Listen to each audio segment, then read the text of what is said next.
में आज हम डिस्कस कर रहे हैं essential components of intangible asset. क्यों इनटेंजिबल एसेट को अलग कब मानोगे? तो इसके लिए सबसे पहले हमने तीन बातें डेफिनेशन से ही उठाई हैं। पहला आइडेंटिफाइबल, दूसरा कंट्रोल, और तीसरा इकोनॉमिक बेनिफिट्स। है ना? तो तीन चीजें जब भी होंगी तब उसे हम इनटेंजिबल की तरह ट्रीट करेंगे। ठीक है, तो लिखिए essential components of essential components. सबसे पहला हमारी एसेट जो है बेटा, वो आइडेंटिफाइबल होनी चाहिए। क्या होनी चाहिए बोलो मित्रों? आइडेंटिफाइबल। क्या होता है सर आइडेंटिफाइबल? ऐसी एसेट जिसको आप सेपरेटली दिखा सको, that can be separable from other assets. ऐसी एसेट जिसको आप क्या कर सको? सेपरेट कर सको दूसरी एसेट से। लिखिए asset which can be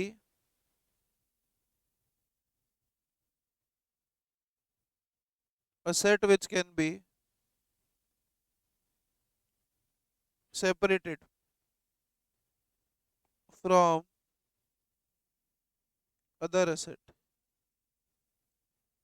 asset which can be separated from other asset is called as separable or identifiable. दूसरा, it must be, बताओ एंटिटी का इस पर क्या होना चाहिए? Control. It must be controlled by the enterprise. It must be controlled by the enterprise. And third, future economic benefits will be available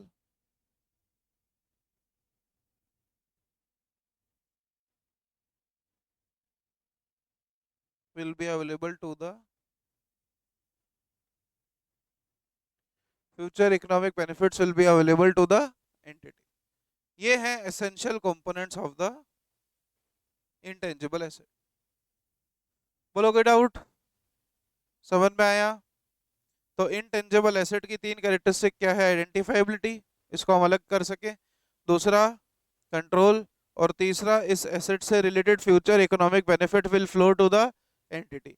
तब आप इसको बुक्स में रिकॉर्ड करोगे। तब आप इसको बुक्स में क्या करोगे? रिकॉर्ड। आई बात समझ? मतलब कि इंटेंजिबल एसेट की फर्स्ट एंट्री इस दिन होगी जब मैं इसको दूसरों से अलग दिखा सकूं। दूसरा, मेरा इसके ऊपर क्या आ जाए? कंट्रोल, और इससे होने वाले बेनिफिट्स मुझे फ्यूचर में अवेलेबल हो। आया ना? तो अब सवाल उठता है किस अमाउंट पे रिकॉर्ड करेंगे? कोई अमाउंट तो होगा ना, ऐसे थोड़ा ना अनगिनत रुपए या infinity amount books of accounts में। Intangible asset debit infinity. हाँ, there should be some value. And how is that value calculated? उसके लिए हम अगला कॉन्सेप्ट ले रहे हैं, कॉस्ट ऑफ इंटेंजिबल असेट्स। ठीक है, लिखिए heading, new heading, cost of intangible, नहीं ये खत्म, कॉस्ट नया topic, cost of intangible asset.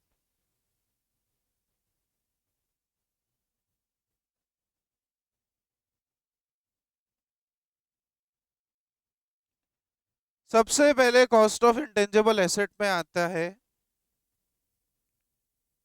Cost of purchase. क्या आता है बोलो? Cost of purchase. गुडविल खरीदी, पेटेंट खरीदा, कॉपीराइट खरीदा, खरीदते हैं ना अपन, गुडविल पेटेंट कॉपीराइट। तो उसके लिए सबसे पहले हमने को दी होगी परचेज प्राइस। बोलो हाँ है ना? इस परचेज प्राइस में अगर कोई नॉन रिफंडेबल टैक्सेस है, देखो टैक्सेस हमेशा दो प्रकार के होते हैं, एक जिनका क्रेडिट मिले that is refundable, that is GST credit जिनका मिले। जिनका जीएसटी क्रेडिट नहीं मिले उनको बोलेंगे नॉन रिफंडेबल टैक्स। क्या बोलेंगे बच्चों? Non refundable tax. तो नॉन रिफंडेबल टैक्स का क्योंकि क्रेडिट नहीं मिल रहा है, बोलो हाँ या ना, इसलिए ये कॉस्ट का पार्ट बनेगा।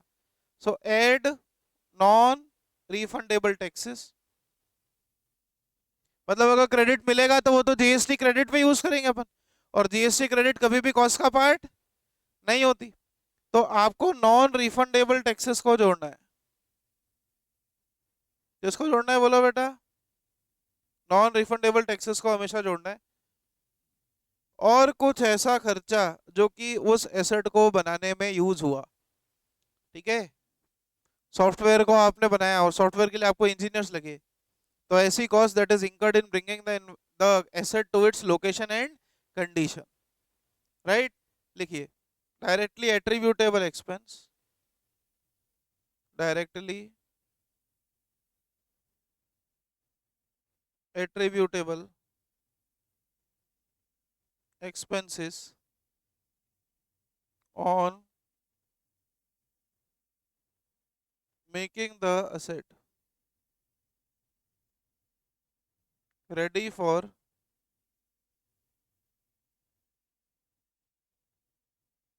for its use। इसका एग्जांपल है कोई प्रोफेशनल या legal fees,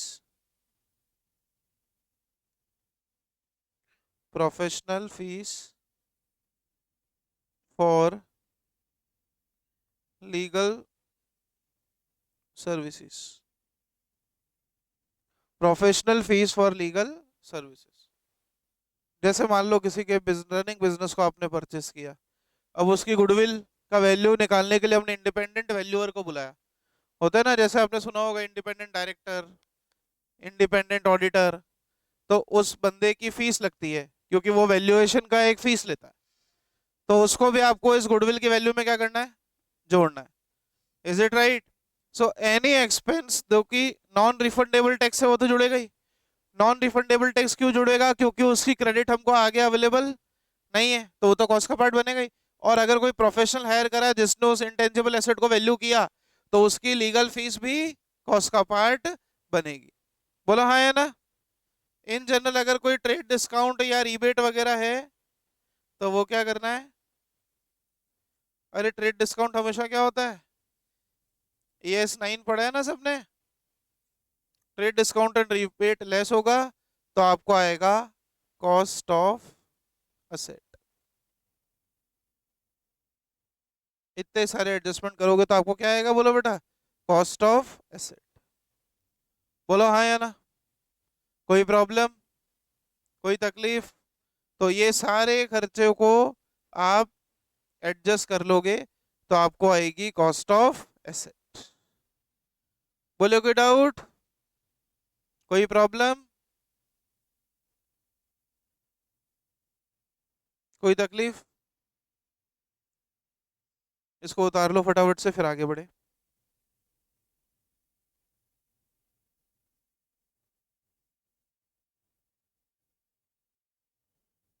cost of asset में क्या क्या आएगा? So it is purchase cost plus non refundable taxes plus expenses in bringing the asset, जैसे कि प्रोफेशनल की फीस वगैरह, गुडविल वैल्यूअर होते हैं, चार्टर्ड अकाउंटेंसी के बाद में रजिस्टर्ड वैल्यूअर का कोर्स होता है, सेबी का आप कर सकते हो, कंपनीज एक्ट में आप रजिस्टर्ड वैल्यूअर का एग्जाम दे सकते हो, फिर आप वैल्यू ऑफ गुडविल या इंटेंजिबल की वैल्यू निकालने के लायक बनते हो, ठीक है। तो आपकी जो फीस है वो भी उसका एसेट का ही कॉस्ट का पार्ट होगी। बोलो हाँ या ना? कोई डाउट, कोई प्रॉब्लम? समझ आया अच्छे से? Cost of asset. अब कई बार हम लोग क्या करते हैं, किसी की गुडविल के बदले अपन उसको अपनी गुडविल बेच देते हैं। That is intangible asset acquired for exchange. जैसे आपने पढ़ा था ना, शेयर को आप एक्सचेंज में लैंड बिल्डिंग ली, शेयर दे दिया, it issue of share for consideration, barter नहीं, issue of share for consideration other than cash, पढ़ा था ना। वैसे ही हम लोग क्या करते हैं, एक इंटेंजिबल के एक्सचेंज में दूसरे की इंटेंजिबल एसेट को क्या करते हैं अपन? खरीद लेते हैं। तो अगर ऐसा केस है, इसको अपन कहते हैं एक्सचेंज ऑफ एसेट्स। क्या कहते हैं? तो इसका क्योंकि हम टेंजिबल एसेट्स को पीपीई में पढ़ेंगे, that is property plant and equipment, S 10, और इनटेंजिबल का वैल्यूएशन हम वहां पढ़ेंगे। लेकिन वहां पर और यहाँ पर एक चीज कॉमन है कि अगर एक एसेट के बदले दूसरी एसेट एक्सचेंज में गई है तो उसको हम रिकॉर्ड करते हैं। जिन्होंने एस 10 पढ़ा उसको उनको याद होगा, fair value of asset given up और fair value of asset acquired. या तो जो आपने एसेट दी उसकी फेयर वैल्यू, नहीं तो आपने जो एसेट ली उसकी फेयर वैल्यू, दोनों में से जो ज्यादा क्लियरली एविडेंट है। क्या है? दोनों में जो ज्यादा क्लियरली एविडेंट है। मतलब मार्केट में हमने एक पेटेंट लिया, अभी हाल फिलहाल में नया बना हुआ पेटेंट है, उसकी वैल्यू 2 करोड़, उसके लिए हमने हमारे 2 पेटेंट दिए जो पुराने पेटेंट थे 10 साल पुराने। तो ये कोई गधा चाय वाला भी बता देगा कि नए पेटेंट की वैल्यू ज्यादा एविडेंट है या जो दिए उसकी पेटेंट की वैल्यू ज्यादा एविडेंट है। नए की वैल्यू, रेडी मार्केट किसका है? नए का। तो whichever is more evident क्या होगा? Fair value of asset acquired. आई बात समझ? तो जब भी क्वेश्चन में ऐसा पॉइंट आए कि एक इंटेंजिबल के बदले दूसरी इंटेंजिबल ली गई है, तो आपको रूल क्या लगाना है? Fair market value of asset given और fair value of asset given, fair value of asset given और fair value of asset acquired, whichever is more clearly evident. Sir more clearly evident का question में आपको या तो information दी होगी, नहीं तो आपको वो लिख करके देगा कि ये ज्यादा एविडेंट है। ओके, तो जो ज्यादा एविडेंट हो उसके हिसाब से हम क्वेश्चन को सॉल्व कर देंगे, और अभी जब न्यूमेरिकल आएगा तो और लेंगे उसको। बोलो हाँ या ना? तो इन जनरल मान लो अगर आपने किसी कंपनी के नए शेयर खरीदे और अपने पुराने दिए, तो बताओ ज्यादा एविडेंट क्या होगा? नए शेयर। या आपने किसी एक नए पेटेंट के बदले अपनी गुडविल दे दी किसी को, और गुडविल हमने वैल्यू ही आज से 6 साल पहले की थी, तो पेटेंट की वैल्यू पे रिकॉर्ड करोगे या गुडविल दी उसकी वैल्यू पे? पेटेंट की वैल्यू पे। अभी दिमाग चल रहा है ना? Which ever is more clearly evident. समझ में आया? लिखिए heading, exchange of intangible assets. Exchange of intangible assets. तो अगर इंटेंजिबल एसेट एक्सचेंज हुई है तो उसका रूल क्या लगता है? अभी अभी बताया था, बोलो। Fair market value of asset given up. ये ध्यान रखना, मार्केट वैल्यू एफएमवी बोलते हैं इसको। क्या बोलते हैं? एफएमवी। तो एसेट गिवन अप और fair market value of asset, बोलो क्या सिखाया? Acquired, ACQUIRED, acquired, whichever is more evident. बोलो हाँ या ना? और 99% क्वेश्चन में आपको एविडेंट कौन सा है वो दिया होगा। नहीं दे तो फिर, जैसे मैंने अभी आपको एग्जांपल दिए कि नए शेयर दिए, या मान लो नए शेयर लिए और उसके बदले पुराने शेयर इशू कर दिए और कुछ कैश इशू कर दिया, तो ज्यादा एविडेंट क्या होगा? नए शेयर। तो नए शेयर जितने रुपए पे प्रीमियम पे दिया तो प्रीमियम पे, डिस्काउंट पे तो आप दे नहीं सकते नए कंपनी से, एक्सेप्ट स्वेट इक्विटी शेयर्स। बोलो हाँ या ना? बोलो हाँ या ना?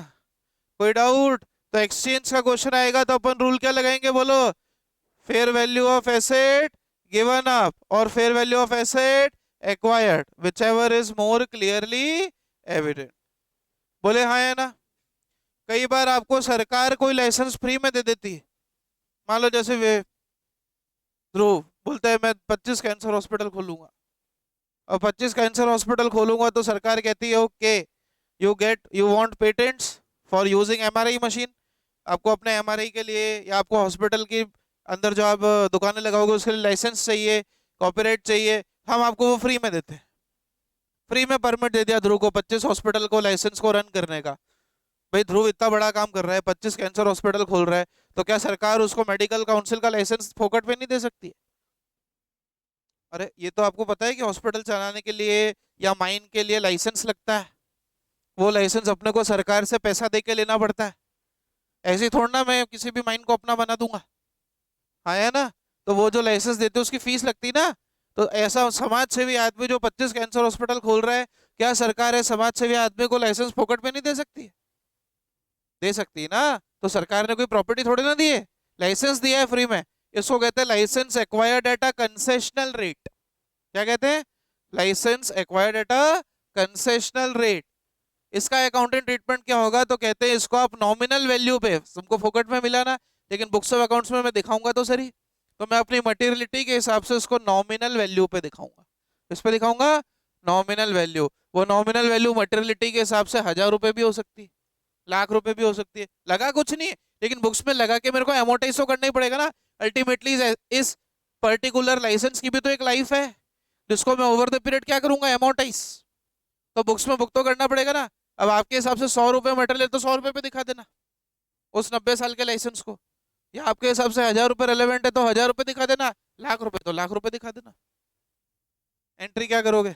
इनटेंजिबल एसेट डेबिट टू, पैसा थोड़ी लगा है क्या, फोकट में लगी, टू डेफर्ड ग्रांट। ठीक है, जिसको हम गवर्नमेंट ग्रांट वाला जब एएस आएगा उसमें भी देखेंगे। तो इन जनरल इसको एक नॉमिनल वैल्यू पर आपको रिकॉर्ड करना है। बोलो हाँ या ना, कोई डाउट? लिखिए इनटेंजिबल एसेट, कोई डाउट? इनटेंजिबल एसेट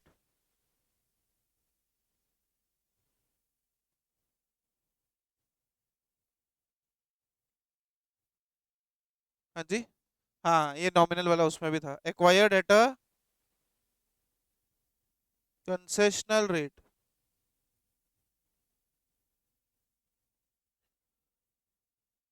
ये छोटे छोटे पॉइंट है सारे, जो जिनसे मिक्स होके क्वेश्चन आएगा।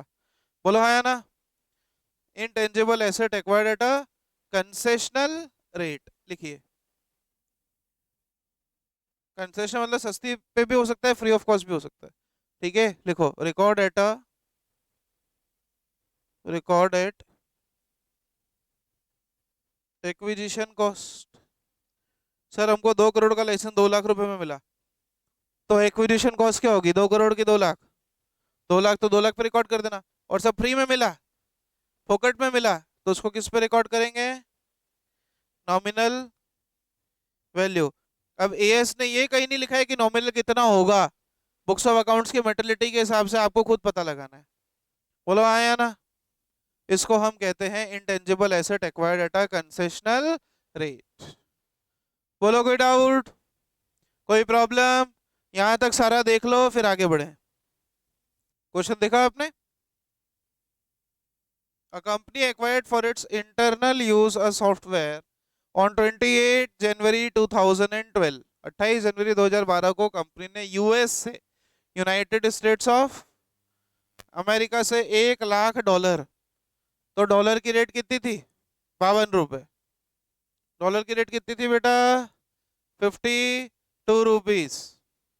उस पर इंपोर्ट ड्यूटी थी 20%। तो आपको ये बात ध्यान रखनी पड़ेगी कि इंपोर्ट ड्यूटी डॉलर अमाउंट को कन्वर्ट करके लगेगी। इंपोर्ट ड्यूटी हमेशा किस पे लगती है? इंपोर्ट ड्यूटी हमेशा इंपोर्ट्स पे लगती है, और इंपोर्ट्स हमेशा डॉलर में होंगे। तो इंपोर्ट ड्यूटी अब बच्चा क्या करता है, 1 लाख इंटू 52 रुपए कर देगा डॉलर की रेट, और उस पर 20% लगाएगा? नहीं, इंपोर्ट ड्यूटी लगती ही डॉलर अमाउंट पे। इंपोर्ट ड्यूटी किस पे लगती है? डॉलर अमाउंट पे। तो मुझे बताओ, अगर 1 लाख डॉलर का इंपोर्ट है तो इंपोर्ट ड्यूटी 20% कितनी हुई? $20,000। तो टोटल 1,20,000 है। टोटल वैल्यू कितनी हो जाएगी? 1,20,000 इंटू क्या करोगे? 52। ये तो होगी इंपोर्ट ड्यूटी। फिर परचेज टैक्स बोला 10%। तो जो आप कन्वर्ट करके करोगे ना अमाउंट, उस पर 10% परचेज टैक्स जोड़ना है। उस पर 10% क्या जोड़ना है? 10% क्या जोड़ना है? Purchase tax. उसके बाद एंट्री टैक्स कह रहे हैं रिकवरेबल फ्रॉम टैक्स डिपार्टमेंट। तो बताओ इसका कोई मतलब है? ये नॉन रिफंडेबल है, ये नॉन रिफंडेबल नहीं है, ये रिफंडेबल है। तो एंट्री टैक्स का कुछ भी नहीं करना है। 25,000 इंस्टॉल करने के लिए लगा, ऐड होगा, अरे हाँ या ना। और professional fees for clearance from custom, ये भी क्या होगा? ऐड। प्रोफेशनल की फीस है ना। चलो वैल्यू निकाल के बताओ मुझको। ट्रेड डिस्काउंट कहाँ दिया है? ट्रेड डिस्काउंट आपका 1 लाख में से माइनस होगा। ठीक है, हाँ 1 लाख पे पहले तो आप इम्पोर्ट ड्यूटी लगा दो और फिर उसका 5% लेस। हाँ, कन्वर्ट करने के बाद, कन्वर्ट करने के बाद, है ना, निकालो वैल्यू कितनी आ रही।